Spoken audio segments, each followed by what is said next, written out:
Hello, you're watching Hornbill TV's Morning Pulse Bulletin. I'm Naomi Kikon and here are the news for this hour.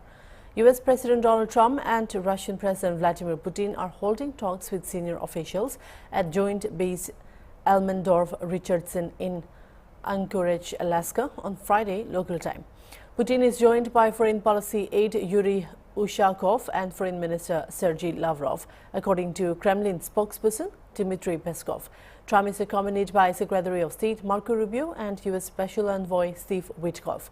The White House announced that the initially planned one-on-one meeting has expanded to include advisors. The summit, described as historic by the White House, is underway with the declared objective of pursuing peace. Earlier in the day, the two leaders greeted one another on the red carpet after deplaning their respective aircraft. They shook hands, posed for photographs, and in an unusual move, departed together in President Trump's limo for the venue. Reporters present said the leaders did not take any questions. Before the meeting began, members of the press shouted questions at President Putin regarding a potential ceasefire in Ukraine. He was seen mouthing and shouting something towards the press, though his words remained unclear. Ukraine has pressed for a ceasefire as the #1 demand of the Alaska summit. President Volodymyr Zelensky stressed that any discussion on Ukraine must involve Ukraine directly and called for a trilateral format for talks. European leaders, after a joint call with Trump earlier this week, said a ceasefire is the only pathway towards meaningful peace talks. Ahead of the summit, President Trump remarked that he would know within minutes whether Putin was serious about pursuing peace. He also made clear that if discussions failed, he would not hesitate to walk away, saying he could leave and declare the issue unsettled. Mr. President, that was very profound, and I will say that I believe we had a very productive meeting. There were many, many points that we agreed on, most of them, I would say, a couple of big ones that we haven't quite gotten there, but we've made some headway.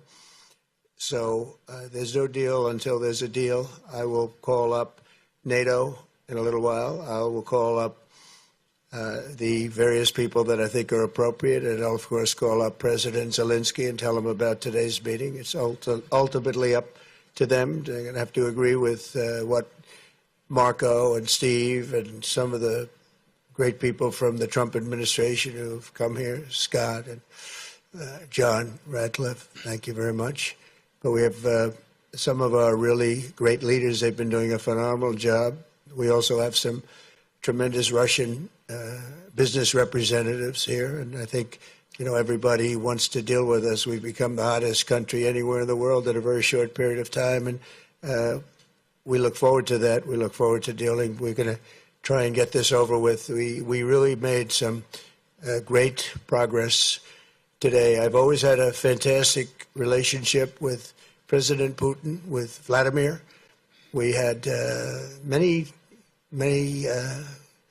tough meetings, good meetings. We were interfered with by the Russia hoax. That made it a little bit tougher to deal with, but he understood it. I think he's probably seen things like that during the course of his career. He's seen it all.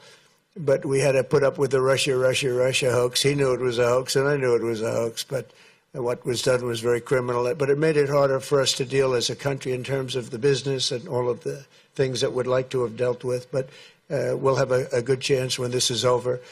So just to put it very quickly, I'm going to start making a few phone calls and tell them what happened. But we had an extremely productive meeting, and many points were agreed to. There are just a very few that are left. Some are not that significant. One is probably the most significant, but we have a very good chance of getting there. We didn't get there, but we have a very good chance of getting there. I would like to thank President Putin and his entire team, whose faces, who I know in many cases, other than that, whose faces I get to see all the time in the newspapers. You're almost as famous as the boss, but especially this one right over here. But we had some good meetings over the years, right? Good, productive meetings over the years, and we hope to have that in the future. But let's do the most productive one right now. We're going to stop really 5,000, 6,000, 7,000, thousands of people a week from being killed. And President Putin wants to see that as much as I do. So, again, Mr. President, I'd like to thank you very much, and we'll speak to you very soon and probably see you again very soon. Economist vet Jain reacts to Prime Minister Narendra Modi's Independence Day address in New Delhi. He points out that the Prime Minister highlighted 8 years of goods and services tax implementation, with collections showing steady improvement. Jain further notes that artificial intelligence is now being deployed for analysis of tax data. Reflecting on the transition from value-added tax to GST, Jain recalls initial uncertainty over revenue outcomes. To balance collections, the government had introduced 4 tax slabs of 6%, 12%, 18% and 28%. After 8 years of implementation, Jain emphasizes the need to reduce the number of rates.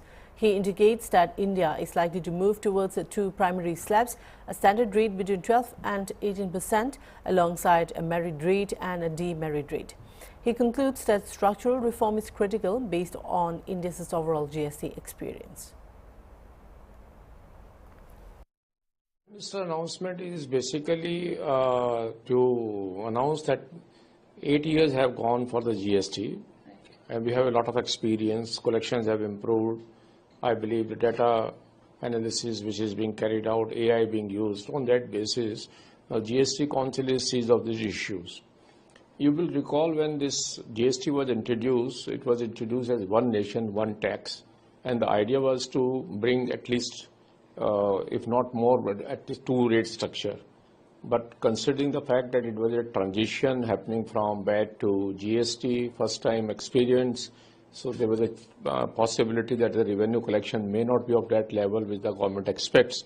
So the government has gone with the 4 tax rates, 6, 12, 18 and then 28%. Now I believe after 8 year experience, the thought process is that we should try to reduce this number of tax rates, and what I see is there will be 2 tax rates.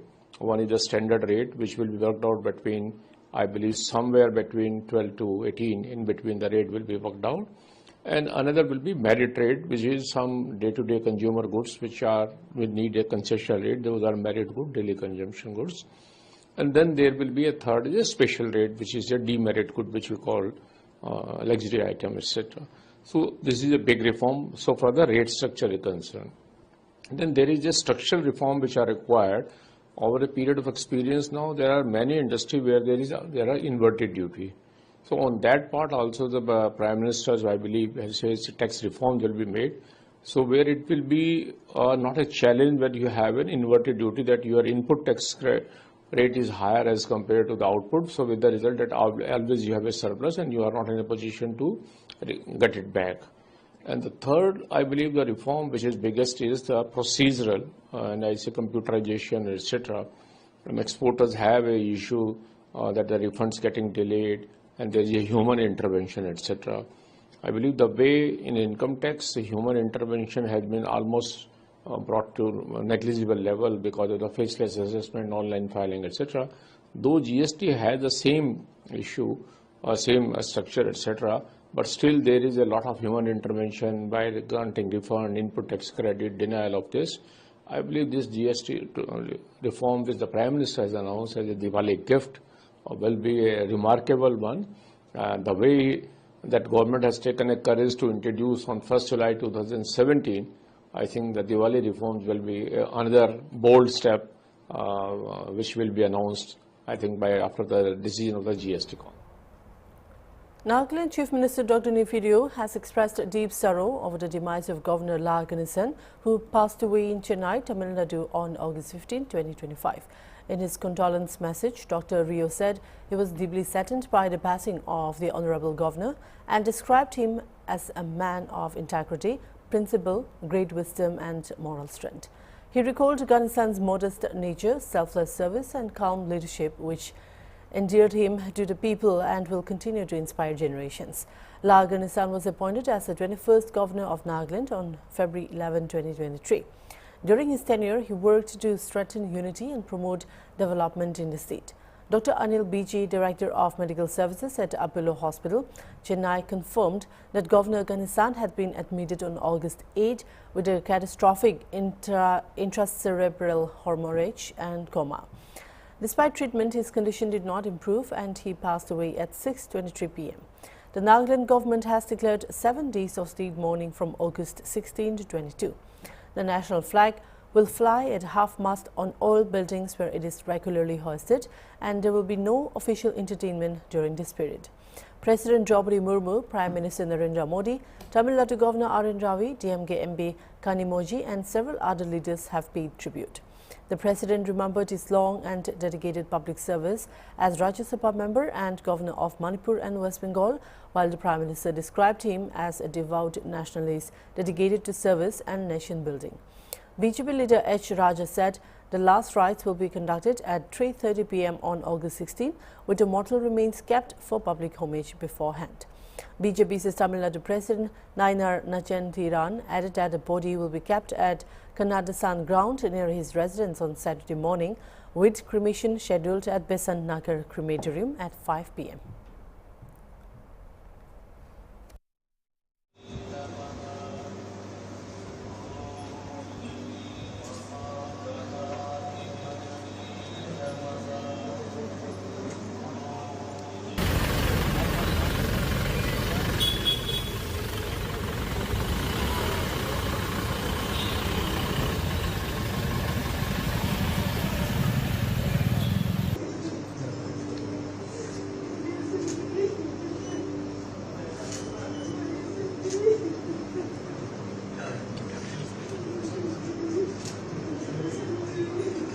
For 50 years we have been working together for the same ideology.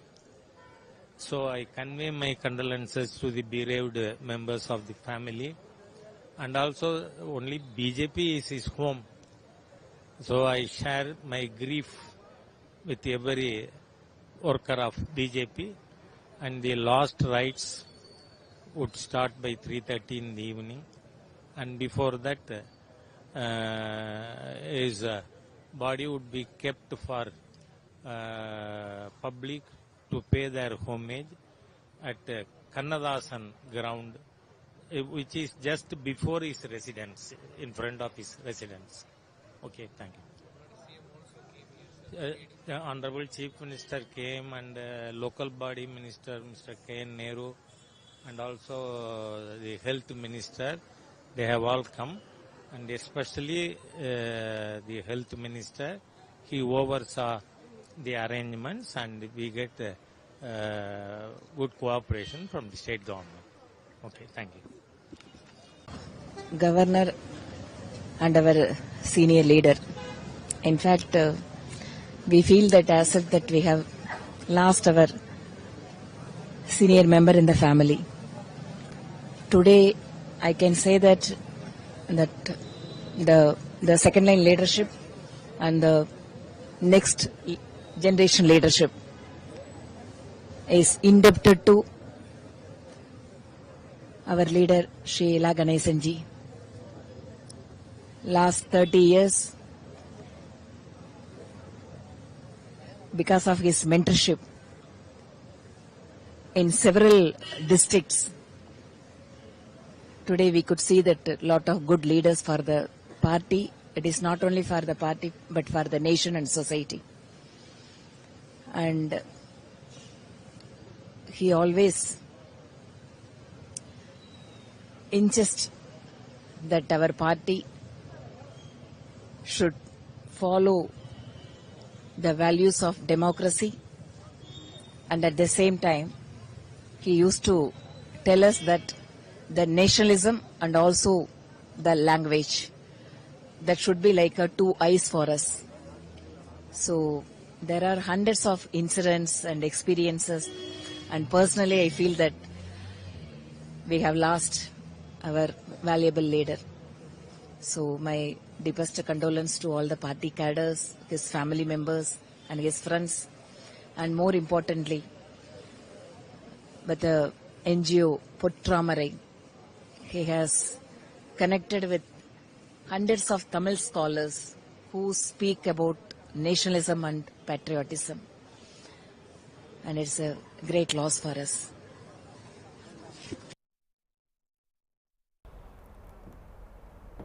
Assam Chief Minister Himanta Biswa Sarma launched a sharp attack on past administrations and the state bureaucracy, accusing them of permitting what he called a mind-boggling scale of encroachment by illegal foreigners in Assam.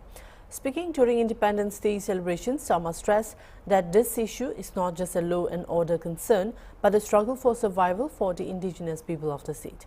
The Chief Minister declared that illegal foreigners would not be allowed to rent houses, purchase land or encroach upon government property. He said the government will take strict action against those engaged in such practices. Addressing the bureaucracy directly, Sarma said thousands of acres of land were occupied by encroachers, while officials failed to fulfill the responsibility. He asserted that compromise will not be accepted and warned government employees to carry out their duties without fear or favor. Sarma further urged the people of Assam to collectively commit to not selling land, not renting houses and not offering office opportunities to strangers, framing it as a path towards self-reliance. His remarks followed the state's largest eviction drive launched on July 29, targeting over 11,000 acres of encroached forest land. Sarma underlined that his government is determined to protect Assam's land and resources from illegal occupation and demographic changes.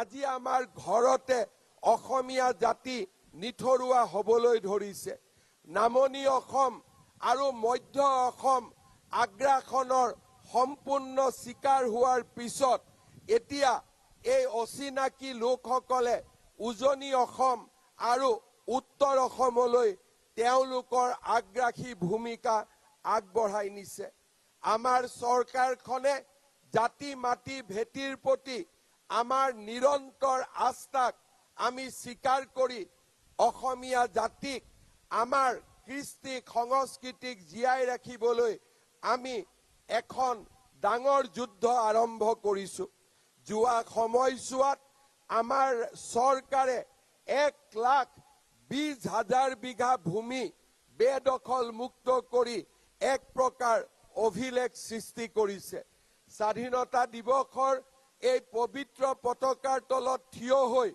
আজি আমি আকৌ এবাৰ সংকল্প কৰিছো অসমৰ প্ৰতি টুকুৰা বনভূমিৰ পৰা অসমৰ প্ৰতি টুকুৰা গ্ৰেজিং লেণ্ডৰ পৰা অসমৰ প্ৰতি টুকুৰা ট্ৰাইবেল বেল্ট এণ্ড ব্লকৰ পৰা অসমৰ প্ৰতি টুকুৰা চৰকাৰী ভূমিৰ পৰা আমি এই অচিনাকি বেদখলসকলক উচ্ছেদ কৰিম আৰু আমি আমাৰ নিৰন্তৰ সংগ্ৰাম অব্যাহত ৰাখিম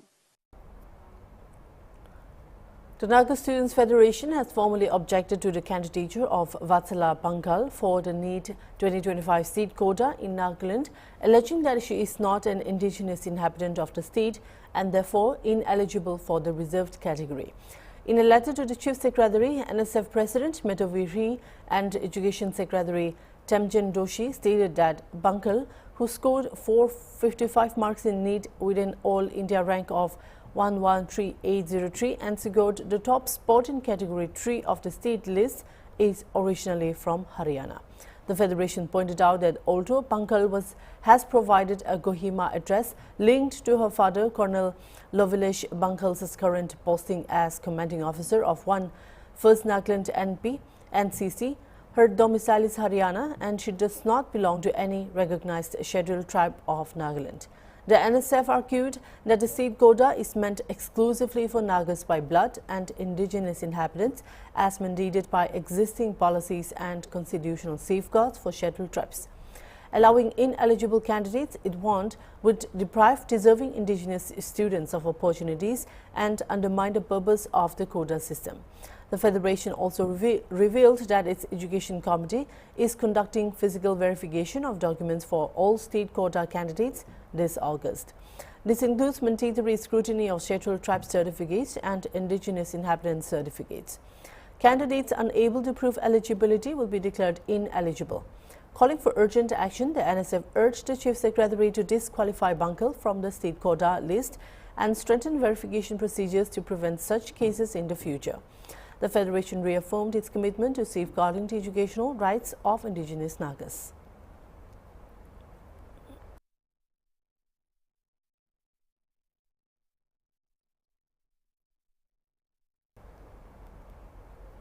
Indian Space Research Organization Chairman and Secretary, Department of Space, Dr. V. Narayan was today presented the former President Dr. APJ Abdul Kalam Award by Tamil Nadu Chief Minister M.K. Stalin for the successful SpaceX and NISAR missions and for the critical space system support for ISRO for the recent successful operations in Dur, which was one of the major achievements under his able leadership.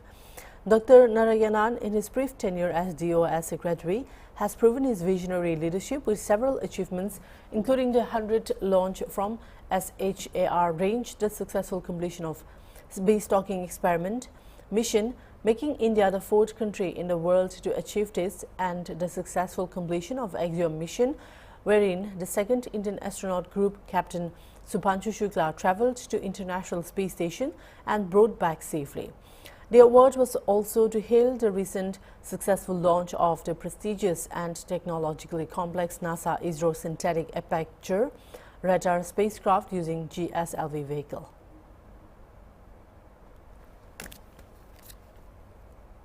Belongs to the entire ISRO team. On this occasion, I wish to thank Honorable Chief Minister of Tamil Nadu and the entire government of Tamil Nadu for honoring me with this Abdul Kalam Award. This award belongs to the 20,000 employees of Department of Space. On this occasion, let me also thank my parents who are from a village background, who gave me education. My wife, Dr. Kavita, and my daughter Divya and son, who have really sacrificed a lot for me to reach to this level. And this is purely a teamwork of Department of Space, which has yielded this great recognition. On this occasion, let me express our gratitude on behalf of the Department of Space to the Chief Minister of Tamil Nadu and Government of Tamil Nadu for honoring us. Yeah, Honorable Prime Minister is a great visionary leader. So he has given direction and guideline for us to take India to greater heights. And as he has declared, by 2035, ISRO will build the Indian space station and it will be commissioned in the space. And it will be a 5-module construction. And the first module we are targeting to place in orbit by 2028. Yeah, I agree with you. See, today we are having 56 satellites in the orbit serving the common man of the country. But what we need is more than 150 satellites at this point of time itself. So it was a great idea, Honorable Prime Minister rolled out the space sector reform. And 10 years back, we had hardly only one startup. Today, 300 plus startups are there. And as the Space Secretary, it is my responsibility to grow the space sector, space ecosystem in the country, so that the country will go to much greater heights. And also, we are going to contribute for making this country as a developed country based on the vision of Honorable Prime Minister before we celebrate 100 years of independence. Gaganyaan, we are in the advanced stage. A lot of experiments are done, a lot of developments are completed. And this year, December, we'll have the first uncrewed mission, followed by 2 uncrewed missions. And the crewed mission is targeted by first quarter of 2027.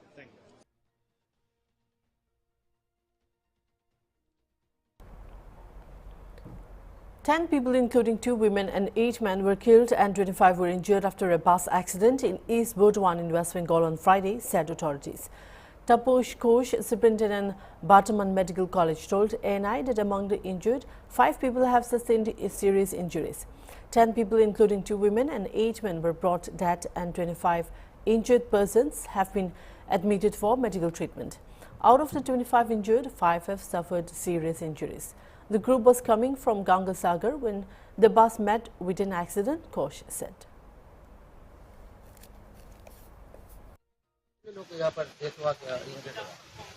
अभी तो 10 आदमी body death हुआ है, उसमें 2 female है, 8 mail है और 25 आदमी इंज्यूर्ड होके यहाँ पे एडमिशन हुआ है। 25 के हिसाब में 2-3 बच्चे भी है और 25 आदमी के जो इंज्यूर्ड यहाँ पे आए हैं उसमें 5 का इंजरी सीरियस है। तो सभी आदमी को इंज्यूर्ड पर्सन को अभी ट्रीटमेंट चल रहा है।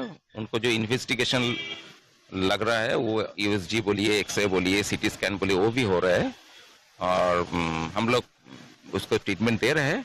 देखते हैं जो सीरियसली इंज्योर्ड है वो कितना सीरियसली इंज्योर्ड है, वो डॉक्टर लोग असेस कर रहे हैं। कहाँ से वो लोग आ रहे थे? वो लोग जो सुना है वो गंगा सागर में स्नान करने के लिए गया था, गंगा सागर से स्नान करके वापस घर जा रहा था और वल्वो बस में था। और वल्वो बस एक डंपर के पीछे से। That's all for now. Keep watching Hornbill TV.